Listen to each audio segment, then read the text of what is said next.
이전 집주인이 보기 싫게 터진 부분을 임시 방편으로 못을 엄청 때려 박아서 잡아놓았는데, 그런데 예상하지 못한 문제가 또 하나 나오더라고요. 이 정도로 썩었다면 원인은 거의 두 가지입니다. 여기는 건축된 지 34년 된 노후 아파트인데요. 저도 16년 일하면서 이렇게 방치하는 건 처음 봤습니다. 천정에 못을 50개 넘게 박아뒀더라고요. 그런데 이 집은 천정만이 문제가 아니었습니다. 이번 영상에서는 노후 아파트에서 볼 수 있는 모든 구조적 결함들을 어떻게 해결하고 신축 그 이상의 집으로 다시 태어났는지 보여드릴 테니 끝까지 시청해주세요.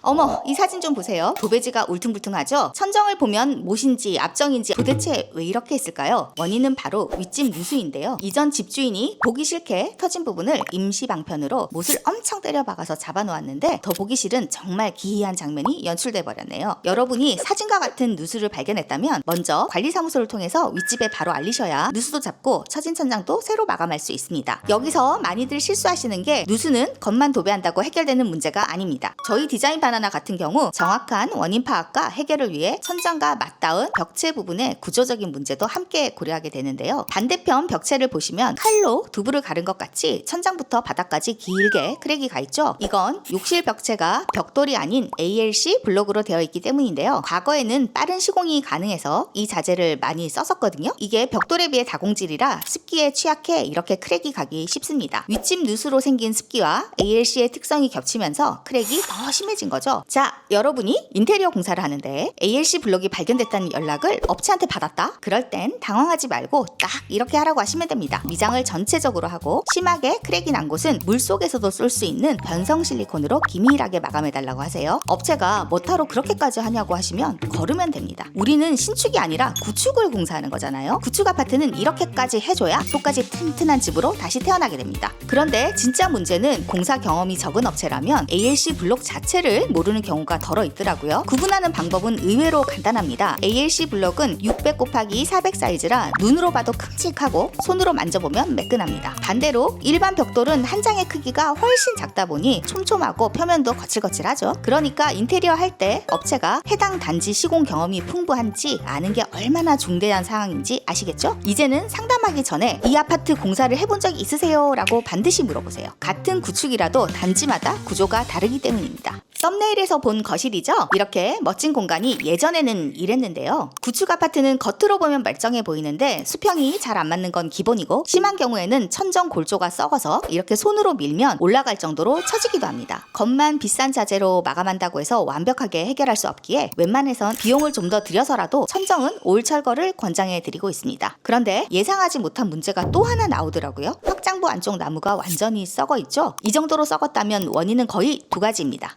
첫 번째는 우수관입니다. 우수관 주변은 습기가 가장 많이 생기는 곳이라 확장할 때는 직관공사를 제대로 해줘야 하는데, 이 집은 그 작업이 되어 있지 않아 수분이 계속 스며들면서 목재가 썩기 시작한 거죠. 두 번째는 난방입니다. 철거를 해보니 확장부인데도 난방 배관이 연장되어 있지 않았습니다. 겨울철 바닥이 차가운 것도 걱정이지만 단열과 결로에 취약하다는 치명적인 문제가 생깁니다. 이런 문제를 사전에 방지하는 단열 성능을 올리면서 결로를 100% 차단하는 확장 시공법을 알려드릴게요. 먼저 우수관에 직관공사를 다시 하고 미은자로 촘촘하게 단열재를 세워 샤시 밑까지 결로를 미연에 방지하고, 단열재 위에 와이어 메쉬로 난방선이 흔들리지 않게 단단히 고정시킵니다. 마지막으로 가장 중요한 건 미장입니다. 기존처럼 나무로 상을 짠 방식이 아니라 미장으로 바탕을 단단하게 만들어야 곰팡이는 물론 방음과 방염에도 훨씬 유리합니다. 확장은 공간만 넓히는 공사가 아닙니다. 보이지 않는 곳을 얼마나 제대로 시공하느냐에 따라 겨울엔 결로, 여름엔 곰팡이가 없는 따뜻하고 시원한 집이 됩니다. 그래서 저희 디자인 바나나는 보이지 않는 곳일수록 더더욱 기밀하게 시공하는 이유이기도 하죠. 요즘 발코니를 확장하는 집이 정말 많죠? 그런데 확장을 하고 나면 반드시 생기는 문제가 하나 있습니다.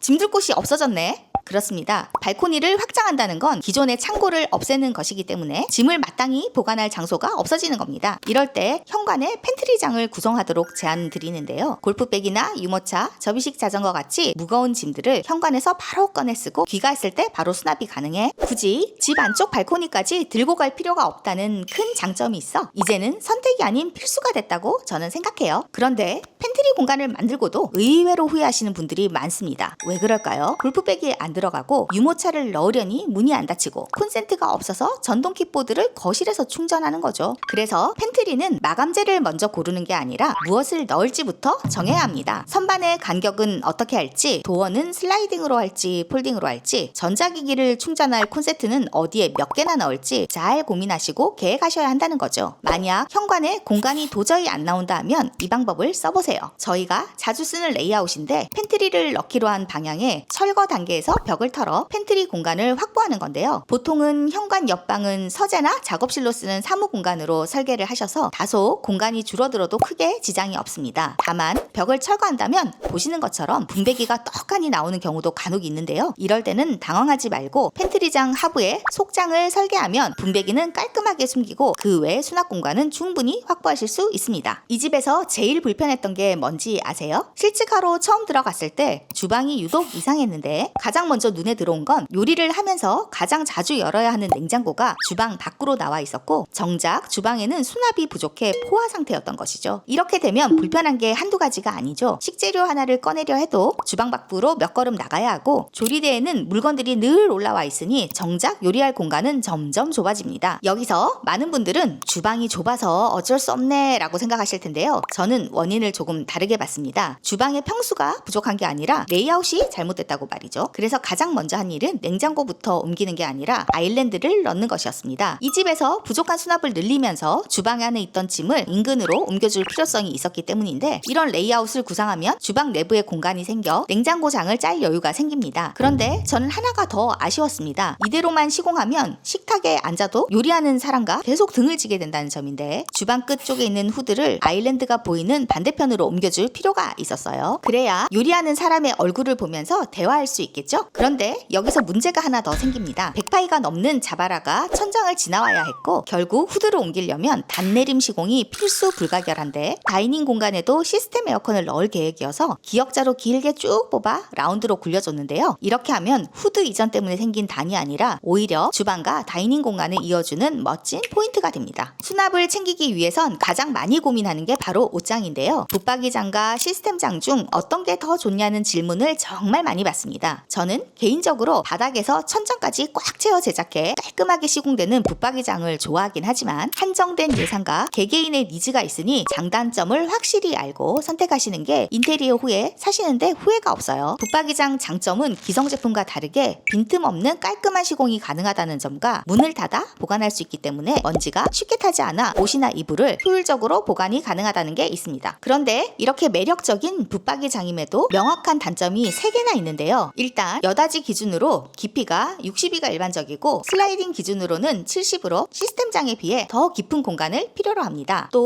오픈형인 시스템장과는 다르게 문을 열고 닫아야 해서 사람이 통행할 수 있는 최소한의 공간인 60cm가량이 필요합니다. 마지막으로 제일 큰 단점은 붙박이장이 바닥부터 벽까지 꽉 채워지는 형태인지라 한번 자리를 정하고 나면 분리가 안 되는 것은 아니지만 쉽게 이동하기가 어렵습니다. 그래서 이사를 갈 때 가져가기 힘들다는 게 붙박이장을 선택하는 데 있어 가장 큰 걸림돌인 거죠. 시스템장은 아무래도 몸통과 문짝이 없으니 다소 저렴한 편이라 가성비로 선택을 많이 하시는데 그러면 시스템장을 붙박이장처럼 사용할 수 있는 방법이 진짜 없을까요? 이 방처럼 통으로 하나의 공간이라면 지금 알려드리는 방법을 한번 써보세요. 핵심은 장이 아니라 공간을 나누는 겁니다. 먼저 가벽을 세워 공간을 분리시킵니다. 그리고 각 공간의 쓰임새를 명확히 구분지어줍니다. 왼쪽 공간의 키 큰 장에는 자주 꺼내지 않는 계절 이불이나 계절 옷을 넣어두고 선반으로 된 수납 공간에는 양말이나 속옷같이 매일 꺼내야 하는 것들을 넣어주고요. 오른쪽 공간에는 시스템장을 넣어 데일리의 옷을 걸어두고 편하게 꺼내 쓰시도록 설계했습니다. 추가로 오픈형인 시스템장의 단점을 보완해줄 도어를 달아줄 건데요. 근데 이거 아무거나 달면 반드시 후회합니다. 거의 매일 드나들 공간인데 출입이 불편할 수 있기 때문에 저희는 폴딩 도어로 시공하는 것을 강력히 추천드려요. 그러면 일반 도어의 폭보다 더 넓게 시공할 수 있어서 삶의 질이 확연히 올라갑니다. 욕실을 설계할 때 많은 분들이 타일이나 수전부터 고민하시는데요. 저는 오히려 동선을 먼저 고민합니다. 예전에 상담하다가 그 좁은 공간에 동선이 도대체 어딨냐고 하시던 분도 계셨는데 욕실은 하루에도 그래도 몇 번씩 반드시 거쳐가는 공간이죠. 그래서 침실, 욕실, 드레스룸 이 세 공간의 동선을 하나로 연결하는 것부터 시작했습니다. 일단 안방에만 있던 욕실 문을 반대편 드레스룸에도 만들어줍니다. 그리고 이 정도 공간만큼 세면 공간으로 쓰고 나머지를 샤워 공간으로 지정해줍니다. 이렇게 설계하면 보통 두 가지 선택이 가능한데요. 첫째는 오픈형으로 도어를 달지 않는 것인데 프라이빗한 침실이 옷방에서부터 보이는 건 싫으시죠? 둘째는 도어를 설치하는 건데 도어가 열리는 반경만큼 공간이 죽어버려서 세면 공간이 좁아질 수 있다는 문제가 있습니다.